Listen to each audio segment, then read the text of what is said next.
가게가 문을 닫으면 사장님도 망하지만 일하던 직원들도 일자리를 잃고 또 그 가게에 납품하던 중소도매상들도 다 소상공인들이거든요. 소상공인은 단순히 이제 지역 경제의 풀뿌리 이런 것뿐만 아니라 가장 약자를 위한 일자리를 담당하는 최후의 보루이기 때문에 여러 정부 부처가 같이 이 힘을 합쳐주시면 좋을 것 같습니다. 안녕하세요. 창톡의 노승기입니다. 얼마 전 창톡이 기업가형 소상공인 컨퍼런스를 개최했는데요. 우리나라 자영업 정책을 관장하는 중기부 장관님을 모시고 소상공인 육성을 위한 5대 정책을 제언했습니다. 제가 지난 10년간 우리나라는 물론 미국, 일본에 가서 취재한 내용을 바탕으로 장기적 관점에서 지속가능한 자영업 생태계를 조성하는 데 필요한 정책들을 꼽아봤는데요. 내용 보시고 추가하거나 보완했으면 하는 내용 댓글로 남겨주시면 제가 다음 컨퍼런스 때 함께 제언 올리도록 하겠습니다. 많이 긴장해서 조금 버벅대더라도 양해해 주시고요. 그럼 제 발표 내용 직접 들어보시죠. 네, 안녕하세요. 창톡의 노승욱 대표입니다. 저는 매경이코노미 기자로 한 12년 정도 활동을 하면서 주로 자영업, 스타트업 이런 창업 쪽으로 취재를 했고요. 또 제 어머니도 40년 넘게 순댓국집을 하고 계신 소상공인의 아들입니다. 근데 이제 이쪽을 취재하다 보니까 참 스타트업은 이렇게 팀으로 창업하고 멘토링도 받을 수 있고 투자도 유치하고 이렇게 선순환되는 생태계가 있는데 자영업 쪽은 이렇게 도와줄 수 있는, 도움을 받을 수 있는 생태계가 없다라는 문제의식을 갖고 있었고요. 그래서 자영업도 이렇게 스타트업처럼 생태계를 조성을 할 수 있으면 좋겠다 하던 차에 마침 이제 중기부에서도 기업가형 소상공인 생태계를 만들어 주신다 해서 좋은 정책 로드맵들을 많이 내주셨는데 또 제가 이제 현장에서 취재하면서 이것도 조금 더 해주시면 좋겠다 하는 5가지 정책을 제안을 올리겠습니다.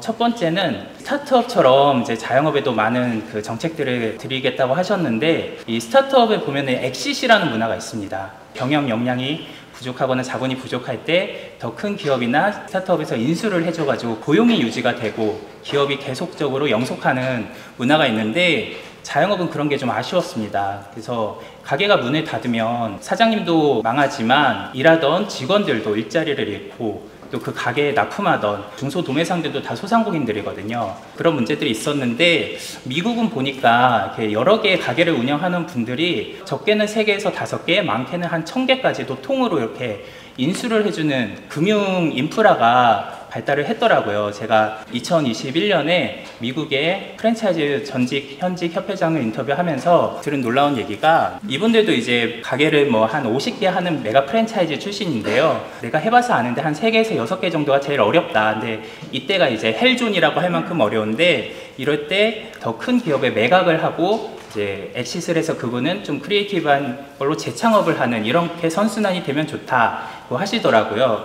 이런 것도 좀 우리나라에서 도입을 하면 좋겠다. 그래서 인수를 하면서 그 직원들의 고용을 승계하는 메가 프랜차이즈에 대해서는 다점포 점주들에 대해서는 정부에서도 어떤 세제 혜택을 준다든지 인센티브를 줘서 이제 스몰 M&A가 활성화될 수 있는 여건을 조성해 주시면은 좋을 것 같습니다. 그리고 두 번째는 스타트업에서 또 부러웠던 게 페이포워드라는 문화였습니다. 선배 창업가가 후배 창업가들한테 자기도 어려웠으니까 뭐 어떤 경제적 보상을 바라지 않고 그냥 조언을 해주는 문화인데요. 애플, 스티브 잡스나 마크 저커버그도 이렇게 자기가 초보 시절에는 선배 창업가들한테 조언을 받았다고 합니다. 근데 자영업에도 보니까 예비 창업자들이 처음에는 그 근거 없는 자신감으로 이렇게 창업을 했다가 바로 절망의 계곡에 빠지는 경우가 많은데 제가 인터뷰했던 기업가형 소상공인들 또는 프랜차이즈 대표, 1등 점주, 다점포 점주, 미슐랭 셰프 이런 분들이 이분들을 좀 페이포워드로 좀 도움을 주시면 좋겠다. 그래서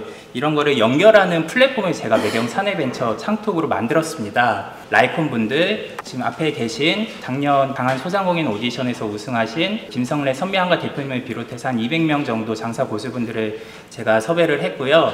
그래서 1대1로 상담을 신청할 수 있는 플랫폼을 만들어 봤습니다. 이런 것들이 더 많이 활성화가 되면 좋겠다. 꼭 창톡이 아니더라도. 그래서 정부에서 좀 지원을 해주시면 좋겠다는 생각이 들었고요. 예타라는 게 있죠. 예비타당성 조사. 이게 한 300억 이상 그 사업비가 드는 공공사업은 이게 타당성이 있는지 그 경제성을 조사해서 예산을 낭비하지 않도록 하는 건데 자영업에도 이런 거를 좀 도입해 보면 어떨까. 왜냐면 자영업자분들은 다 한 분 한 분이 자기 전 재산을 바쳐서 하는 일생일대의 사업이거든요. 그래서 장사 고수분들이나 이런 기업가용 소상공인분들한테 내가 이런 상권에서 이런 아이템으로 창업을 할 건데 타당성이 있는지 한번 검토해 주세요 하면은 이제 의견을 모아서 저희가 예타 보고서를 만들어 드리는 서비스도 저희가 창톡에서 준비를 하고 있는데, 이런 것들이 창톡이 아니더라도 활성화가 되면 좋겠다 싶습니다. 네, 세 번째는 중기부에서 지금 이제 기업가용 소상공인분들을 많이 육성하는 사업을 이제 잘 해주고 계신데, 그래서 성장 촉진과도 이번에 신설을 해주셨고요. 이 자영업이라는 게 정말 그 생애 주기가 길고 연관된 산업들이 많습니다. 관광 산업과도 이제 밀접한 연관이 있는데, 이런 것들은 이제 문체부나 이제 관광청도 신설을 검토를 하고 있는 단계로 알고 있는데, 이런 이제 다른 유관 부서들하고 범정부적인 TF를 만들어서 유기적인 정책을 만들어 주시면 좋을 것 같습니다.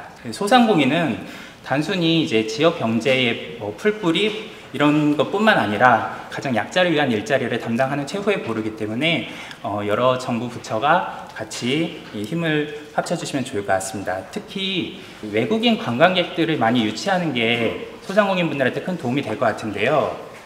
일본의 사례를 보면 한 97년에 외식 시장이 정점을 찍었다가 한 15년 가까이 계속 내리막을 걸었습니다. 이제 2011년 동일본 대지진으로 저점을 찍고 다시 반등을 했는데, 이렇게 반등할 수 있었던 비결 중에 하나가 외국인 관광객이 10년 만에 2배 가까이 늘어난 덕분이었습니다. 그래서 한 30% 정도 외식 시장이 살아날 수 있었다는 게 니케이의 분석입니다. 그리고 마지막으로 저는 이제 자영업 쪽을 취재하면서 이쪽으로 취재하는 기자가 정말 없더라고요. 그러니까 이 미디어 생태계도 좀 필요하다 싶었는데요. 제가 이제 한 9년 정도 프랜차이즈를 취재하면서 다점포율이라는 거를 조사를 했는데, 예를 들면 이런 겁니다. 한 30년 넘게 편의점은 꾸준히 한 번도 감소하지 않고 증가를 했는데요.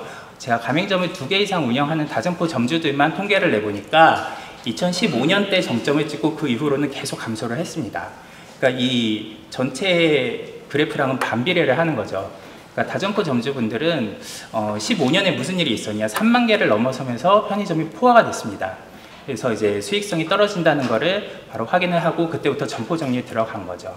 그러니까 이런 이제 현실의 노하우들을, 실전 노하우들을 생계형 점주분들한테도 전달이 되도록 하는 게 좋을 것 같고, 그래서 이런 저희가 보도를 하는 게 미디어로서의 역할이었는데, 이런 역할을 하는 미디어들을 많이 육성을 해주시면 좋을 것 같습니다.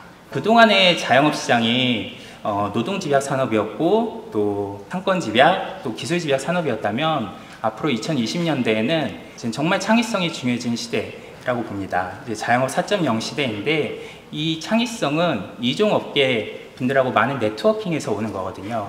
그래서 이런 자리들을 많이 마련해서 다른 자영업자분들, 또 기업가용 소상공인분들 많이 만나서 노하우를 주고받아서 정책들이 많이 생겨나면 자영업에서도 스타트업처럼 선순환되는 생태계가 만들어질 수 있지 않을까 기대를 합니다. 그래서 이런 것들을 많이 참고해 주시면 감사하겠습니다. 감사합니다.